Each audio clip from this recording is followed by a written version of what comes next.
In the first half of 1944, the political and military landscape of the continuation war between Finland and the Soviet Union shifted decisively.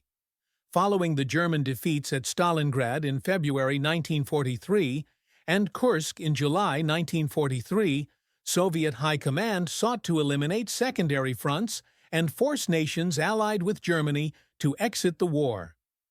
Finland, which had joined the conflict in June 1941 as a co-belligerent with Germany to regain territories lost during the Winter War of 1939–1940, was a key target. The Finnish government, led by President Risto Ryti, aimed to preserve independence and recover Karelia, but by 1944 the military balance had tilted.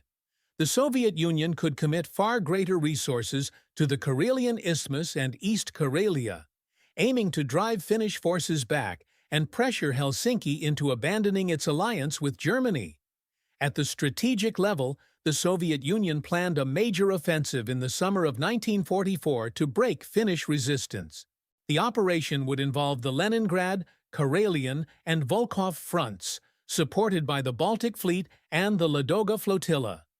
The Red Army intended to recapture Vyborg, push deep into the Karelian Isthmus, and advance toward Petrozavodsk in East Karelia. Soviet objectives were to secure Leningrad's northern approaches, neutralize threats to Murmansk supply lines, and compel Finland to negotiate peace. The forces assembled for the offensive totaled approximately 450,000 men, supported by over 7,000 artillery pieces, 800 tanks, and 1,500 aircraft. These formations, many seasoned by combat around Leningrad and in the Baltic region, were equipped for large-scale coordinated assaults across fortified sectors. Finland, by contrast, fielded around 270,000 troops on the Karelian Isthmus and in East Karelia, organized under Marshal Carl Gustaf Emil Mannerheim's command. Finnish forces had constructed extensive fortifications, including the VT line and the later VKT line, supported by minefields and defensive obstacles. However, their artillery and armored forces were limited, with only about 110 functional tanks, mostly captured Soviet models and German-supplied Stu-GAs, and approximately 2,000 field guns. The Finnish Air Force, with roughly 300 operational aircraft, faced the challenge of countering a Soviet air arm 5 times larger. Intelligence estimates in Helsinki acknowledged the likelihood of a Soviet summer offensive, but underestimated its scale and the extent of Soviet reinforcements from the Leningrad front. Public sentiment in Finland by mid-1944 reflected growing anxiety. The population, already strained by years of war and resource shortages, feared a repeat of the Winter War's devastating offensives. Yet political divisions complicated decisions.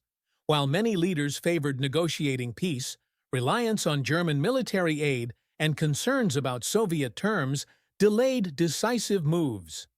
Germany, meanwhile, pressured Finland to continue the fight, supplying weapons such as Panzerfausts, Stu-G-30 assault guns, and aircraft like the Messerschmitt Bf-109G to bolster Finnish defenses. These supplies, though significant, could not offset the disparity in manpower and material between the Finnish Army and the Red Army's concentrated forces. By June 1944, the stage was set for the Vyborg-Petrozavodsk offensive. The Red Army, following months of preparation and redeployment, was positioned to strike along a broad front stretching from the Gulf of Finland to the Svir River. Soviet planners intended to overwhelm Finnish defenses with concentrated artillery barrages, massed armor, and coordinated infantry assaults, repeating the methods successfully applied against German forces elsewhere. For Finland, the coming offensive represented a test of endurance. Whether its fortified lines, tactical mobility, and limited German support could hold long enough to preserve national sovereignty, or whether the weight of Soviet forces would force a political resolution under unfavorable terms. The operation, lasting from 10th June to 9th August 1944, would ultimately reshape the Finnish war effort and determine whether Finland could remain in the war or negotiate an armistice on terms it could accept. The Vyborg Petrozavodsk offensive opened on 10th of June 1944, with the Red Army initiating a concentrated assault along the Karelian Isthmus. The offensive was spearheaded by the Leningrad Front under Marshal Leonid Govorov, supported by the 21st and 23rd Armies, the 13th and 30th Guards Rifle Corps, and elements of the 1st Tank Corps. Soviet forces began with a sustained artillery barrage involving more than 1,500 guns and mortars, directed at Finnish positions along the VT line, a defensive belt running from the Gulf of Finland to Lake Ladoga. The bombardment, lasting over 10 hours, targeted trenches, bunkers, and minefields, creating breaches for infantry and armored units to exploit. Soviet air units, including the 13th Air Army, flew over 1,000 sorties during the first day, striking Finnish command posts, supply depots, and troop concentrations. Finnish defenses on the Isthmus, manned by approximately 90,000 soldiers from the IV Army Corps, were immediately strained by the scale of the assault. The Finnish command structure, led by General Taavetti Laatikainen, attempted to stabilize the line by rotating reserves forward and concentrating artillery fire on Soviet spearheads. However, Soviet infantry divisions, supported by T-34 tanks and self-propelled guns, exploited gaps between strongpoints, bypassing isolated Finnish positions and cutting off local defenders. Within 3 days, the Soviet advance had penetrated up to 10 kilometers in several sectors, forcing Finnish units to abandon the VT line and fall back toward the VKT line near Viipuri, Vyborg. The initial Soviet breakthrough prompted rapid adjustments on both sides. Marshal Carl Gustaf Emil Mannerheim, overseeing overall Finnish strategy, ordered the concentration of available reserves, including the armored division and German-supplied assault guns, to counterattack and slow the Soviet momentum. German support, though limited, began arriving in the form of air reinforcements from Luftflotte 1 and deliveries of anti-tank weapons, including hundreds of Panzerfausts. These measures allowed Finnish forces to conduct localized counterattacks near Kuuterselkä and Sieranmäki, inflicting vehicle and personnel losses on advancing Soviet units, though the counterattacks could not halt the broader offensive. On the Soviet side, Govorov's staff accelerated plans to seize Viipuri, recognizing its strategic value as a gateway to southern Finland and a symbolic objective due to its status as a major city lost in the Winter War. The 21st Army, supported by armored brigades, was directed to exploit the crumbling Finnish defenses by advancing along the coastal highway toward Viipuri, while the 23rd Army pressed along the central axis through the Karelian forests. Soviet supply lines, bolstered by the proximity of the Leningrad rail network and naval support from the Baltic Fleet, ensured a steady flow of ammunition and reinforcements to the front, despite the challenges posed by heavy rains and the forested terrain. By 18th of June, Soviet spearheads had advanced over 50 kilometers from their initial positions, placing Viipuri under immediate threat. Finnish units, suffering over 8,000 casualties during the first week and losing significant quantities of heavy equipment, withdrew toward the city's defensive perimeter. The rapid Soviet advance forced Mannerheim to request further German assistance, leading to additional deliveries of Bf-109G fighters and heavy artillery pieces. However, these reinforcements, arriving piecemeal, could not fully offset the disparity in numbers.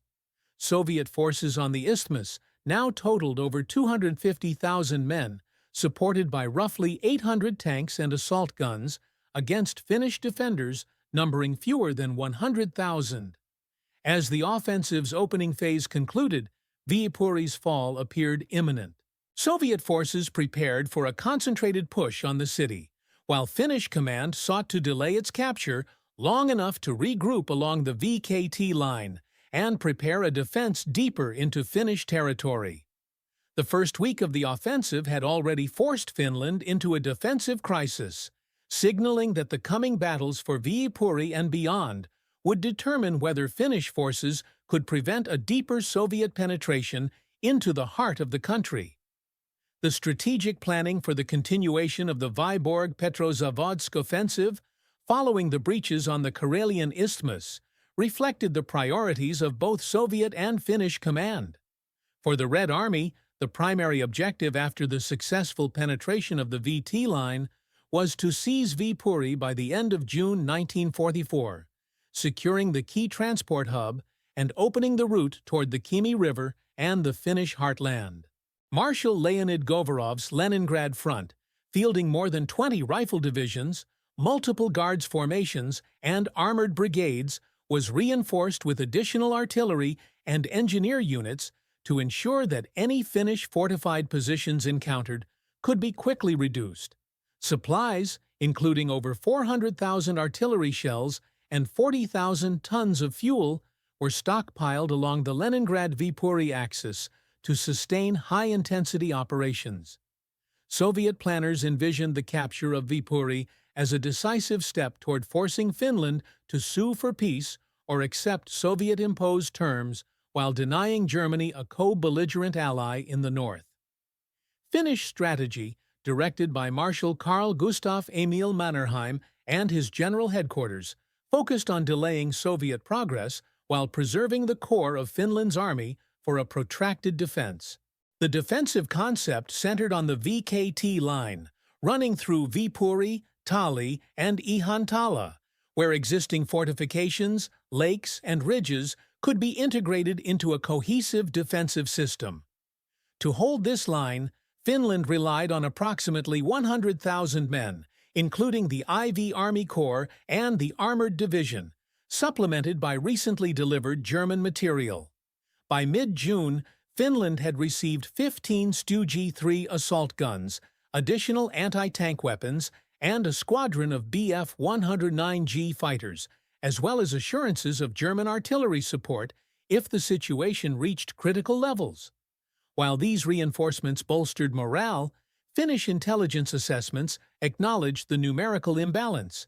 Soviet forces on the isthmus outnumbered Finnish defenders by roughly 2.5 to 1 in manpower, more than 5 to 1 in armor, and nearly 4 to 1 in artillery.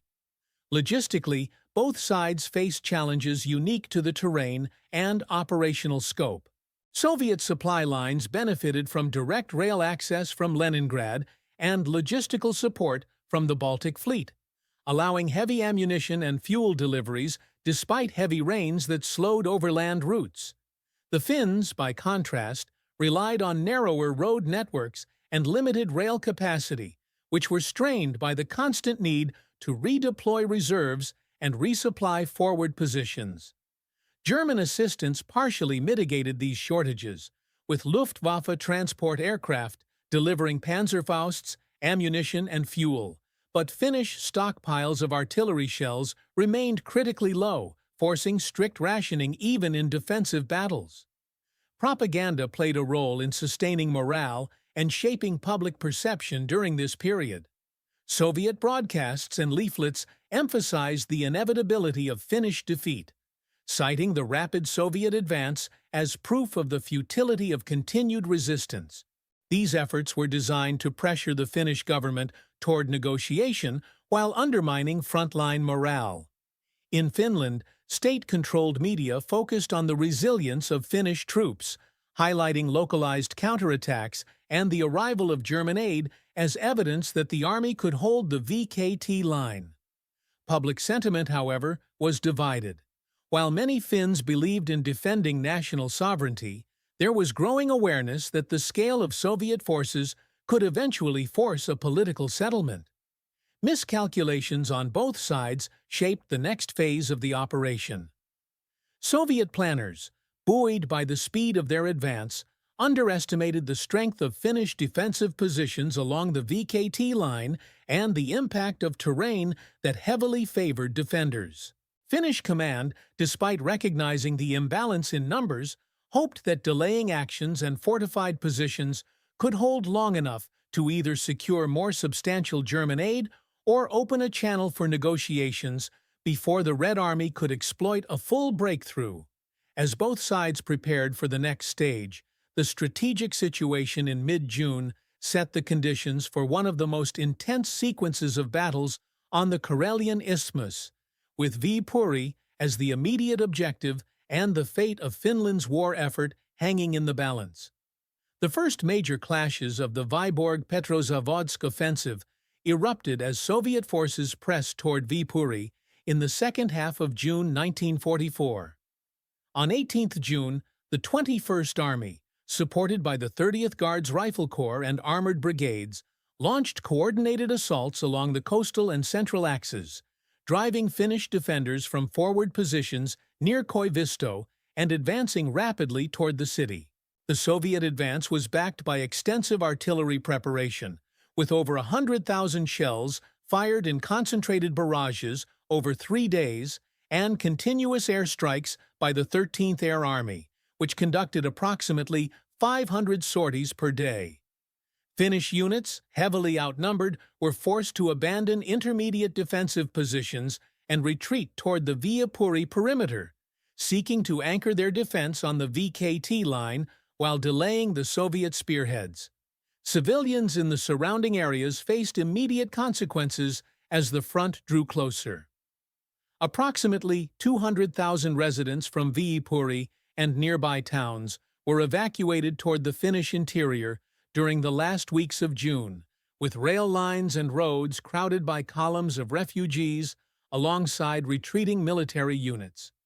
Finnish authorities prioritized evacuating industrial equipment, food supplies, and medical facilities to deny these assets to Soviet forces. The rapid movement of civilians strained transportation networks, complicating the redeployment of reserves to critical sectors along the VKT line, and created logistical bottlenecks that slowed Finnish withdrawals.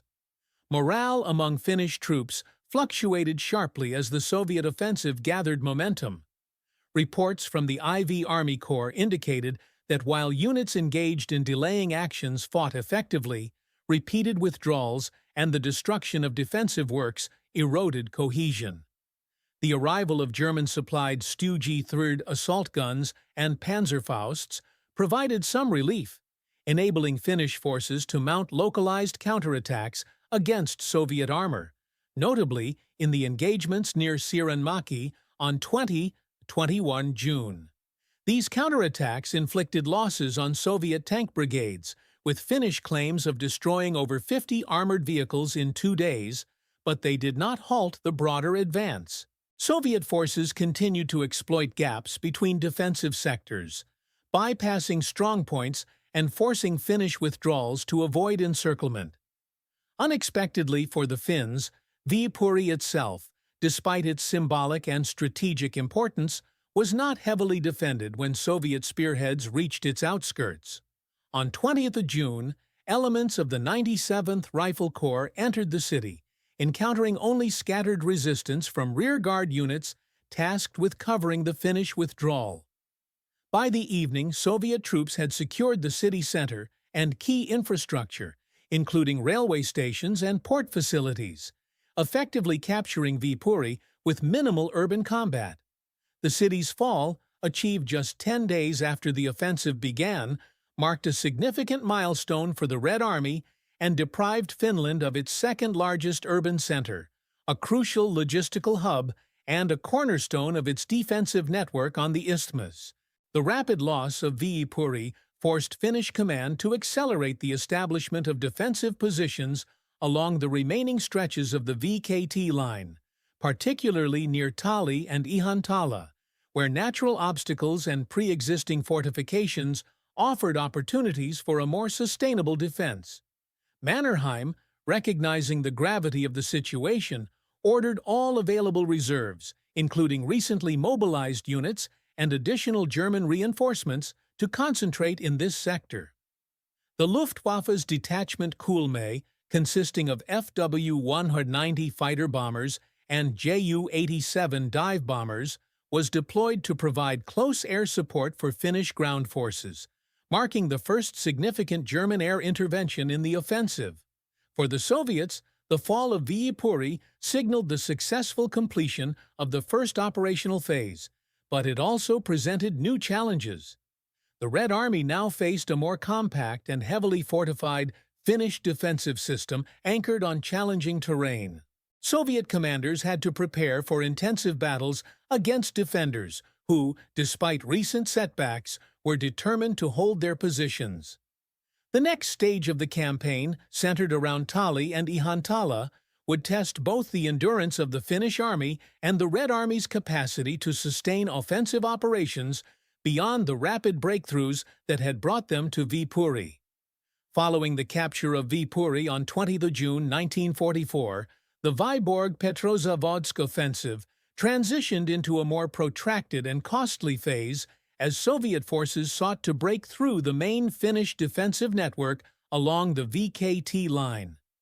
The next focal point of the campaign was the area around Tali and Ihantala, located roughly 30 kilometers northeast of Viipuri, where the Finnish IV Army Corps, under General Taavetti Latikainen, prepared to make a determined stand.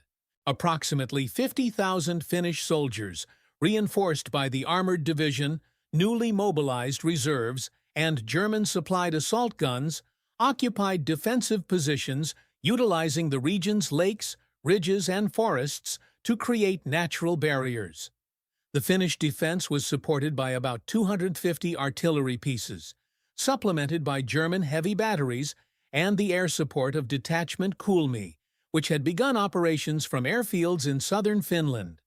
The Soviet forces committed to the breakthrough effort consisted of roughly 100,000 men, including the 97th and 109th Rifle Corps, several Guards Rifle Divisions, and the 30th Guards Rifle Corps, supported by over 600 tanks and assault guns, as well as concentrated artillery estimated at over 1,000 guns and mortars. The Red Army's operational plan called for a pincer movement, with armored and mechanized elements driving through Tali and across the Vuoksi River to encircle Finnish positions, while infantry divisions fixed defenders along the Ihantala sector. To sustain the offensive, Soviet logistics funneled ammunition and fuel forward via rail lines and truck convoys from Leningrad, while naval assets on the Gulf of Finland provided additional support by interdicting potential Finnish reinforcement routes along the coast. The first major engagements began on 25 June, with Soviet forces launching heavy assaults on Finnish positions at Tali. Soviet artillery delivered concentrated barrages, followed by armored spearheads advancing along the main road network. The Finns, equipped with German-supplied Panzerfausts and Panzerschrecks, countered with close-range ambushes, knocking out dozens of T-34s and IS-2 heavy tanks in the first days of combat.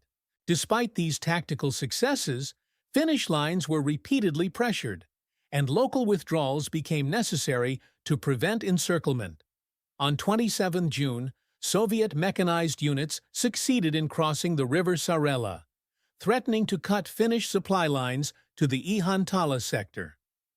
Counterattacks by the Armored Division, supported by Kulmi's dive bombers, managed to retake key ground and restore the line, but at the cost of mounting casualties and significant ammunition expenditure.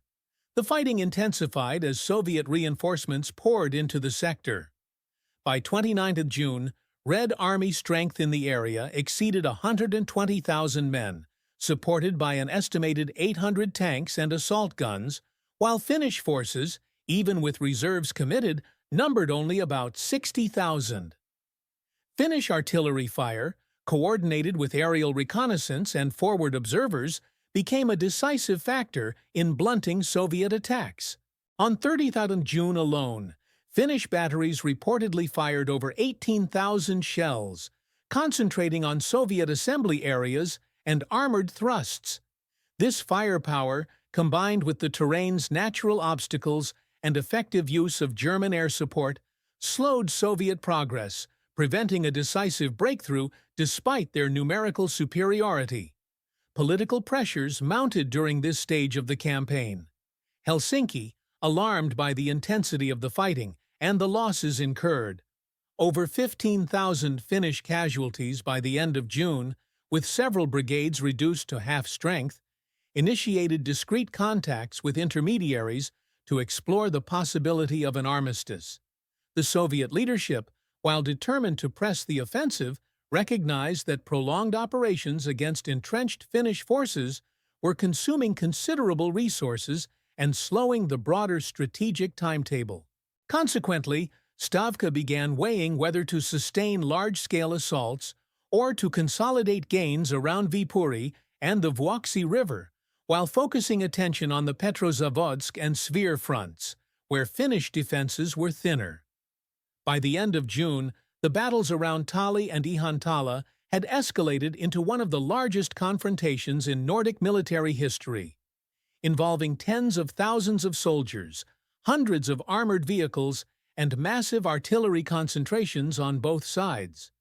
The outcome of this phase would determine whether the Red Army could push beyond Viipuri into the Finnish interior, or whether the Finnish army with German support could stabilize the front long enough to force a negotiated settlement before a deeper penetration occurred. The fighting, marked by constant assaults and counterattacks, signaled that the offensive's climax was approaching.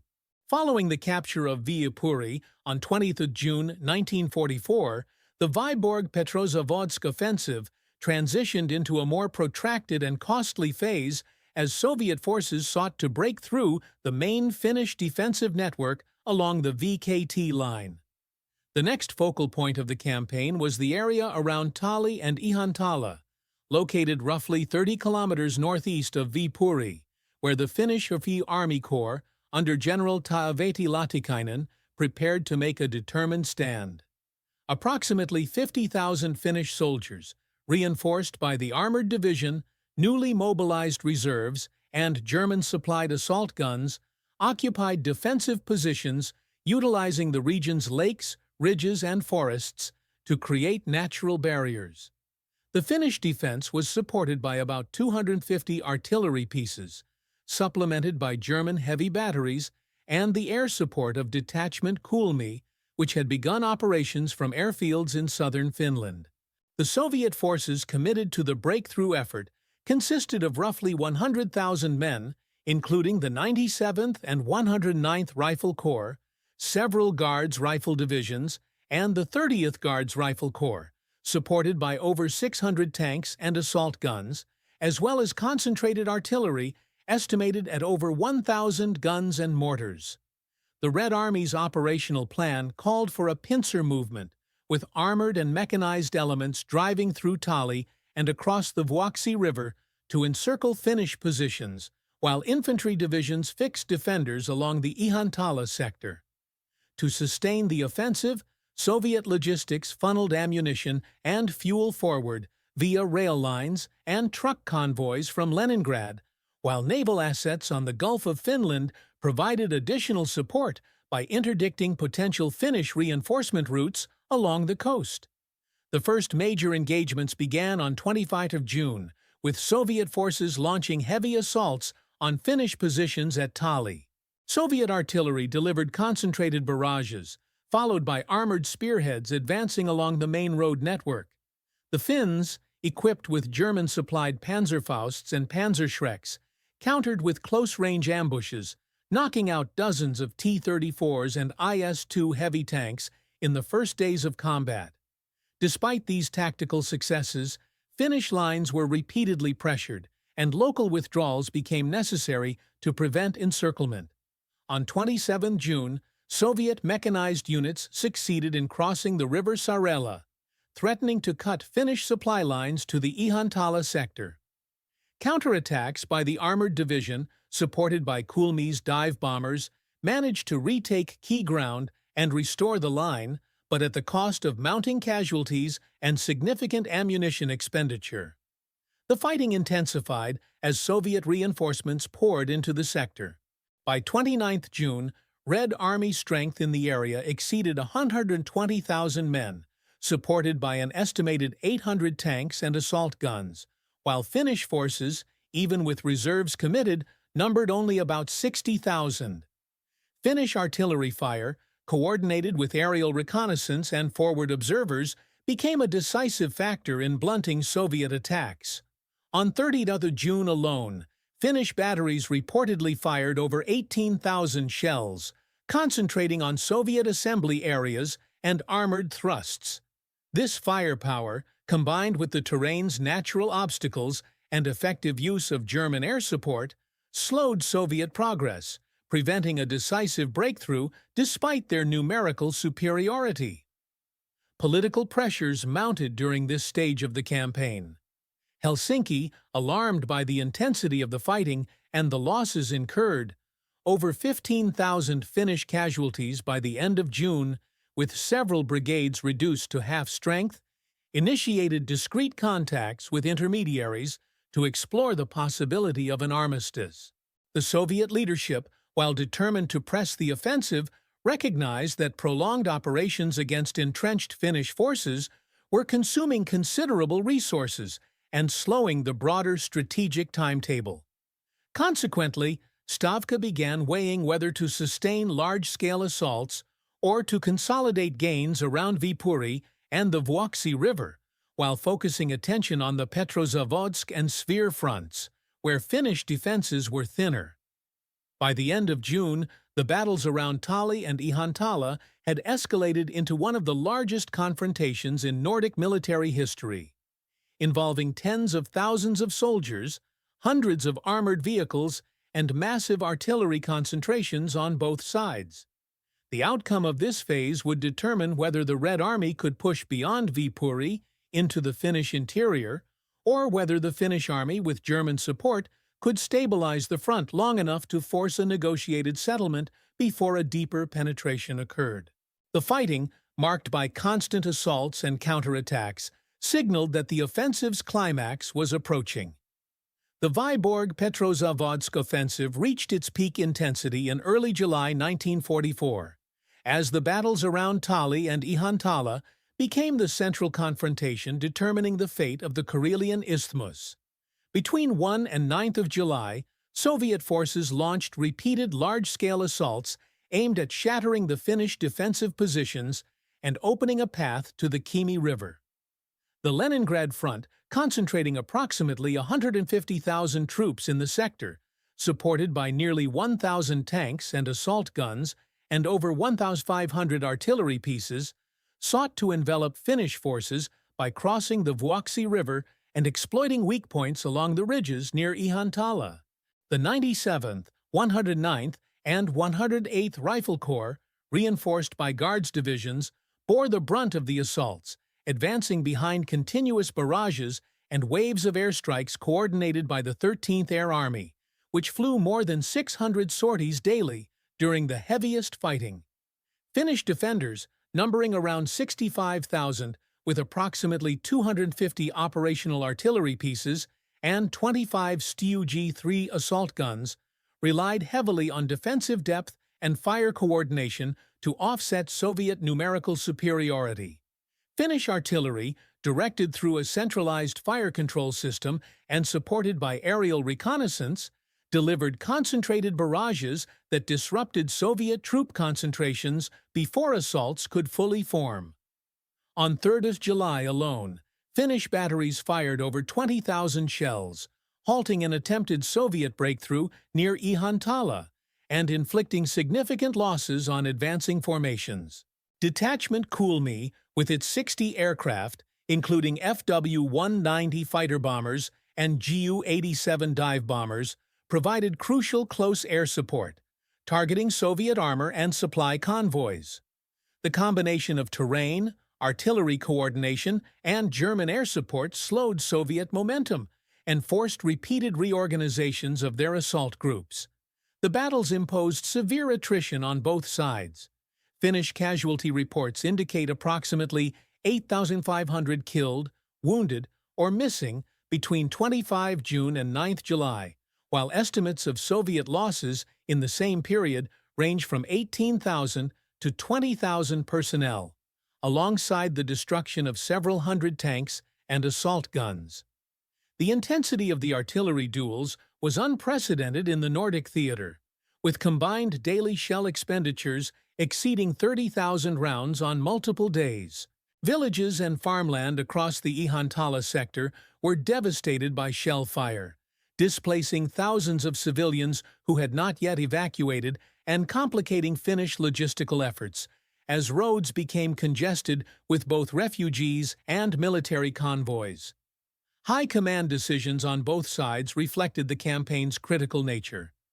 Marshal Leonid Govorov, recognizing that repeated frontal assaults were depleting his forces, began concentrating on flanking maneuvers, seeking to bypass Finnish strongpoints by crossing the Vuoksi River in multiple sectors. Finnish command under Mannerheim responded by redeploying reserves to anticipated crossing points and intensifying artillery coverage along the riverbanks.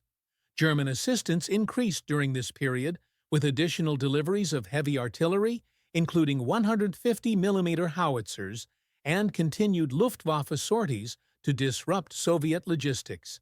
These reinforcements bolstered Finnish morale, though supply shortages, particularly of artillery shells and fuel, remained acute.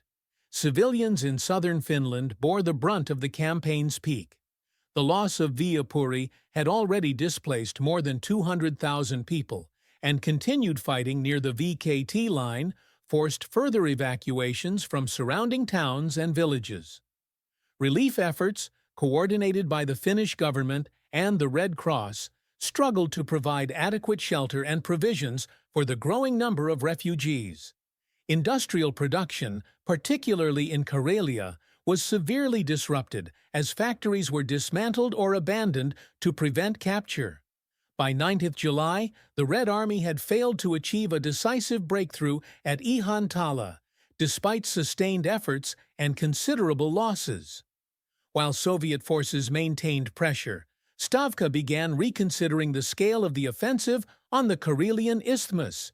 The concentration of forces and resources was proving costly, and with concurrent operations ongoing toward Petrozavodsk and the Svir River, Soviet leadership weighed shifting the operational focus.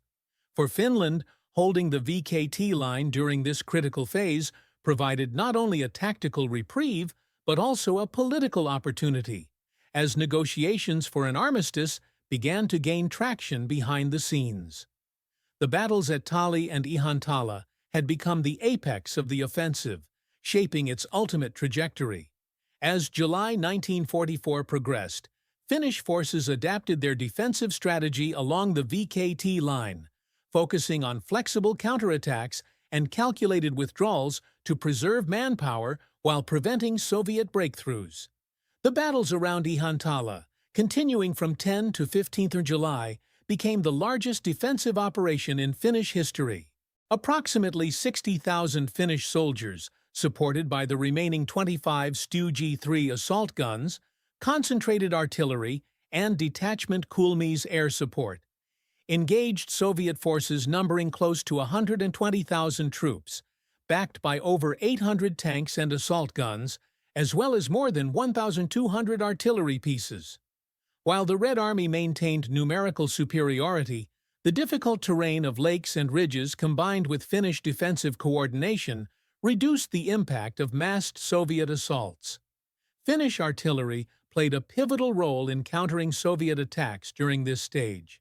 Centralized fire control networks allowed the simultaneous concentration of dozens of batteries on advancing Soviet units, disrupting their formations before they could consolidate. On 11 July alone, Finnish batteries reportedly fired over 16,000 shells in coordinated strikes against assembly areas and armor concentrations near Ihantala, halting several Soviet thrusts.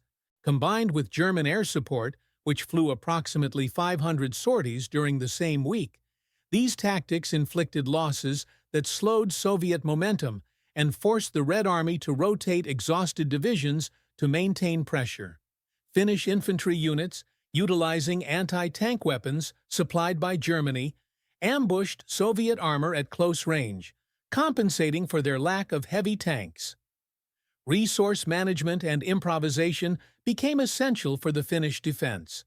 Ammunition stocks, particularly for heavy artillery, dwindled, forcing stricter rationing even during critical engagements. field engineers salvaged unexploded shells and repaired captured Soviet guns to maintain firepower. Logistics relied heavily on narrow forest roads, as many main routes had been rendered impassable by shelling or congestion from refugee traffic. Despite these limitations, Finnish units maintained cohesion by rotating exhausted battalions out of the line and concentrating their strongest formations at points most likely to face Soviet breakthroughs. Psychologically, the strain on both sides was evident. Finnish troops, fighting continuous engagements since early June, suffered rising rates of exhaustion and combat stress, with many battalions reduced to 50 to 60% of their initial strength due to casualties and illness. Nevertheless, the defense of Ihantala fostered a sense of resolve, bolstered by the knowledge that holding the line could enable Finland to negotiate peace before a collapse forced unconditional terms. On the Soviet side, reports indicated declining morale among units repeatedly committed to frontal assaults in terrain that neutralized their numerical advantage. Commanders increasingly relied on heavy artillery and air power rather than costly infantry charges, signaling an adjustment in tactics to limit further attrition. Partisan movements and local civilian efforts also influenced the campaign. Soviet partisan groups operating in rear areas targeted Finnish supply lines, attacking convoys and communication nodes to disrupt reinforcements and supplies. Conversely, Finnish civilian volunteers and military labor units worked to fortify secondary positions, build obstacles, and support field hospitals treating the influx of wounded soldiers. The civilian toll continued to mount as evacuations from contested areas persisted, with thousands relocated deeper into central Finland under government direction. By mid-July, the Red Army's repeated assaults had failed to achieve a decisive breakthrough along the WW2 line. The Finnish Army's defensive adaptations, combined with German material and air support, succeeded in blunting Soviet offensives despite the disparity in numbers. While Finnish forces remained under constant pressure, their ability to hold key sectors, particularly at Ihantala, began to shift the momentum. Soviet command, recognizing that continued frontal assaults would yield diminishing returns, started redirecting some operational focus toward the eastern segments of the front, where the Karelian front advanced toward Petrozavodsk, with fewer Finnish troops opposing them. The stalemate along the isthmus, though fragile, provided Finland with a temporary window to strengthen diplomatic efforts aimed at securing an armistice. The turning point of the Vyborg-Petrozavodsk offensive emerged in the latter half of July 1944, as Soviet momentum on the Karelian Isthmus slowed and Finnish defenses along the WW2 line solidified. Between 15 and 20 July, repeated Soviet attempts to achieve a decisive breakthrough at Ihantala were repelled by coordinated Finnish counterfire, concentrated artillery strikes, and localized counterattacks. By this stage, Finnish artillery had reached peak efficiency, directing simultaneous barrages from over 250 guns against Soviet assembly points and armored thrusts, frequently dispersing attacks before they could fully materialize. On 16 July alone, Finnish observers coordinated fire missions resulting in the destruction or disabling of dozens of Soviet tanks and significant disruption to infantry advances, forcing Soviet units to regroup repeatedly rather than continue forward momentum. Soviet command, recognizing that the attrition around Ihantala was yielding diminishing returns, shifted operational priorities. Stavka ordered a partial reduction of offensive intensity on the Karelian Isthmus, reallocating some armored and artillery formations to support operations on the Eastern Front toward Petrozavodsk and the Svir River, where Finnish defenses were lighter. This shift allowed the Karelian Front under General Kirill Meretskov to advance with fewer obstacles, capturing Petrozavodsk on 28 June and continuing to push Finnish forces northward toward the 1939 border and beyond. While the advance in East Karelia was less costly, it reinforced the strategic pressure on Finland by threatening its control of resource-rich regions and further stretching its already strained military capacity. For Finland, the stabilization of the Isthmus front offered a critical opportunity to initiate and intensify diplomatic negotiations. President Risto Ryti, under mounting pressure from Parliament and the military high command, opened indirect channels to the Soviet Union through neutral intermediaries, including Sweden. The Finnish leadership sought to secure terms that would preserve national sovereignty and avoid a full occupation, recognizing that continued fighting risked further territorial concessions and the collapse of the army.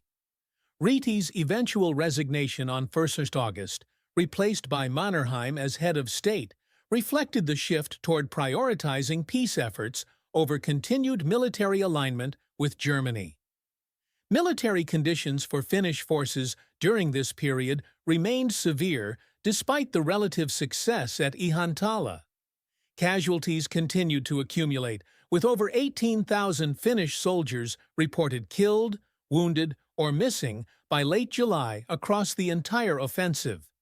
Ammunition shortages persisted, particularly for heavy artillery and mortars, compelling stricter rationing even during decisive engagements. Fuel scarcity further limited the mobility of the Finnish armored division, forcing reliance on static defensive positions and ambush tactics rather than mobile counterattacks. Despite these constraints, Finnish forces maintained the integrity of the VKT line, ensuring no major breaches occurred after mid-July. For Soviet forces, the cost of operations along the Karelian Isthmus became increasingly evident. Estimates of Red Army casualties during June and July exceeded 40,000 killed, wounded, or missing, with the destruction or disabling of hundreds of tanks and assault guns in battles around Tali and Ihantala. The protracted fighting strained supply lines originating from Leningrad, as constant artillery duels and Finnish counter-battery fire damaged forward depots and routes. Soviet commanders, acknowledging the escalating logistical burden and rising losses, began preparing for a transition from sustained frontal assaults to a strategy of containment, consolidating gains around Viipuri while continuing pressure in East Karelia. By the end of July, the momentum of the Vyborg Petrozavodsk offensive had shifted decisively from rapid Soviet advances to a phase of calculated stabilization. While the Red Army retained control of Viipuri and significant portions of the Karelian Isthmus and East Karelia, Finnish defenses had held firm beyond these points. The failure to break through to the Kymi River, or force a total collapse of the Finnish army, provided Helsinki with the leverage needed to accelerate armistice negotiations. For the Red Army, the decision to scale back assaults on the isthmus allowed resources to be redirected toward other fronts, while maintaining enough pressure to keep Finland engaged at the negotiating table. The battles of mid to late July thus marked the operational and political pivot of the campaign, laying the groundwork for its resolution. By August 1944, the Vyborg Petrozavodsk offensive transitioned into its concluding phase as direct large-scale combat operations on the Karelian Isthmus diminished and Soviet forces consolidated their territorial gains. The Red Army maintained control over Viipuri, the approaches to the Vuoksi River, and much of East Karelia, including Petrozavodsk, while Finnish forces held the remainder of the VKT line, stretching from Ihantala to the northern reaches of Lake Ladoga. Though active fighting persisted in localized engagements, particularly Soviet probing attacks near the Vuoksi crossings and Finnish counter-battery fire along the isthmus, the scale of battles declined sharply compared to June and early July.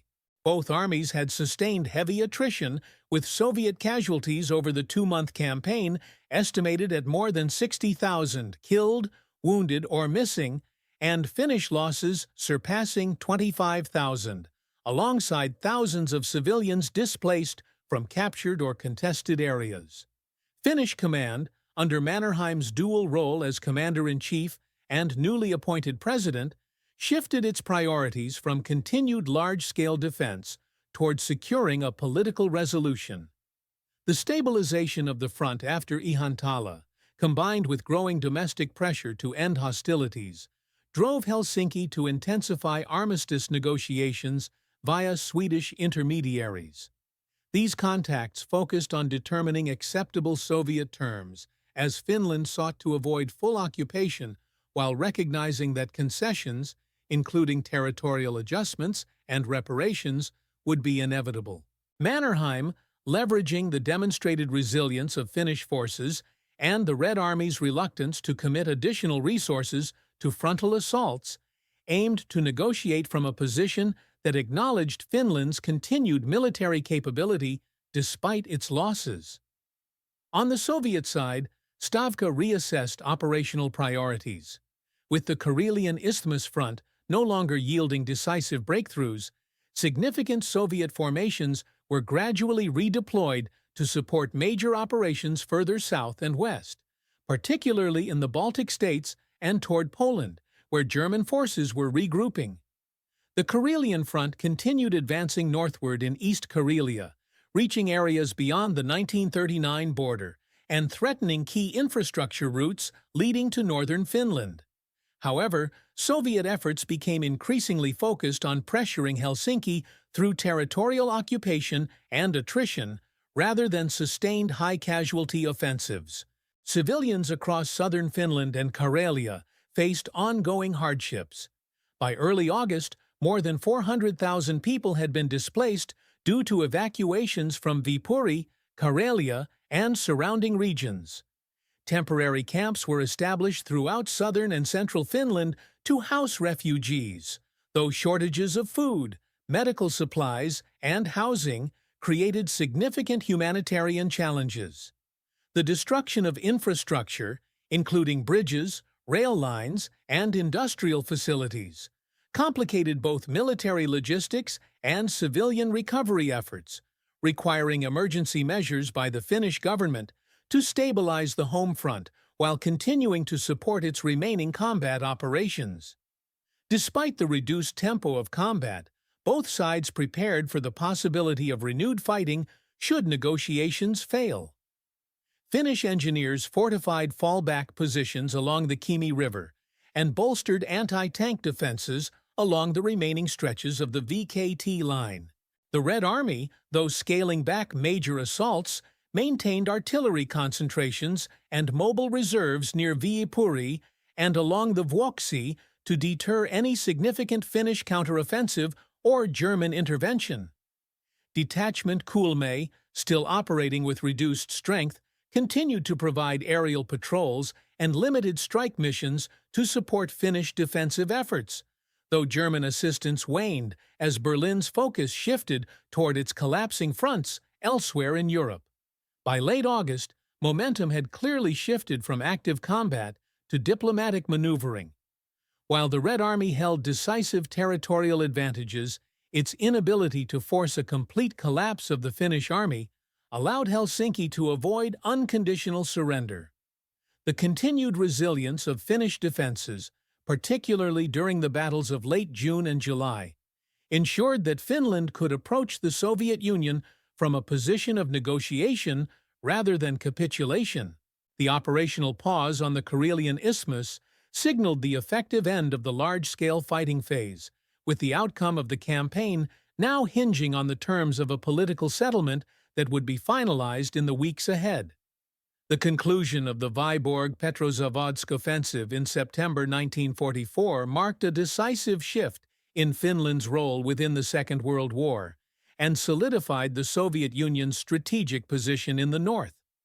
On 4th September, an armistice was formally agreed upon, ending hostilities between Finland and the USSR after nearly 3 months of continuous combat.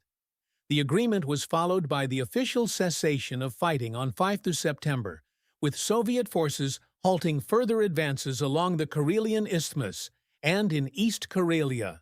Under the terms, Finland was required to cede territories captured by the Red Army, including Viipuri, parts of the Karelian Isthmus, and East Karelia, totaling approximately 45,000 square kilometers, alongside the lease of the Porkala Peninsula for 50 years as a Soviet naval base. Additionally, Finland agreed to pay reparations valued at $300 million 1944 valuation over a 6-year period, primarily in goods, and to expel German forces from its territory, initiating the Lapland War. The immediate aftermath of the campaign left Finland militarily and economically strained but politically intact as a sovereign state.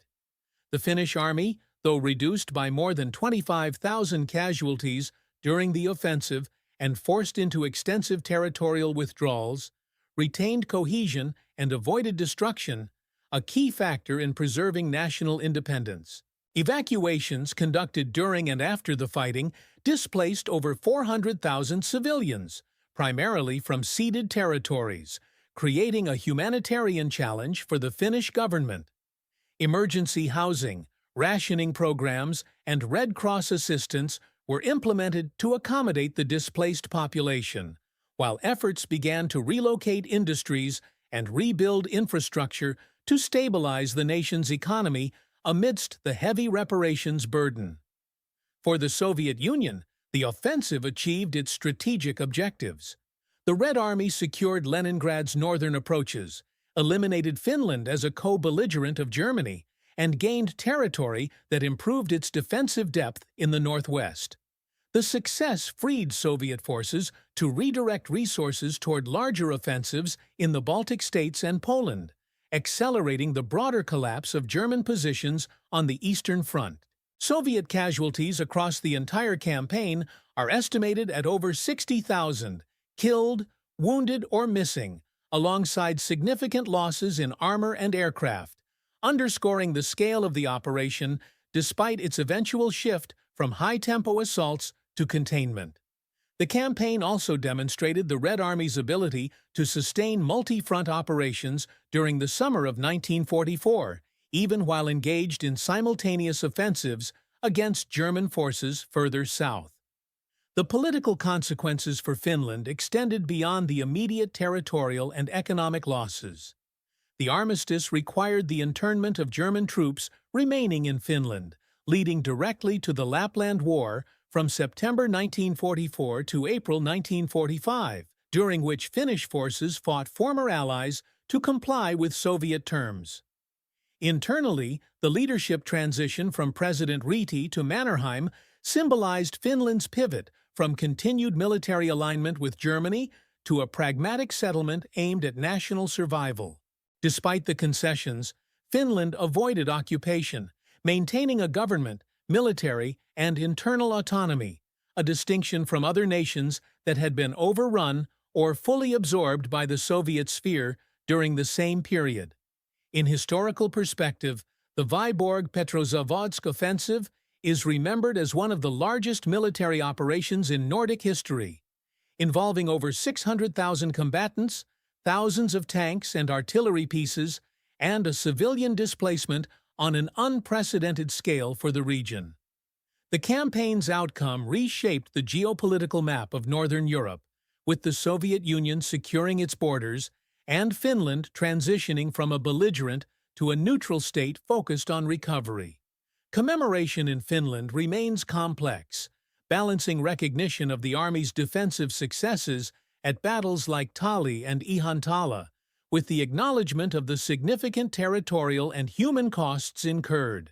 In Russian and Soviet historiography, the operation is viewed as a strategic success that contributed directly to the stabilization of the Leningrad region and the broader offensive momentum of 1944. The legacy of the offensive lies in its demonstration of the shifting balance of power by mid-1944.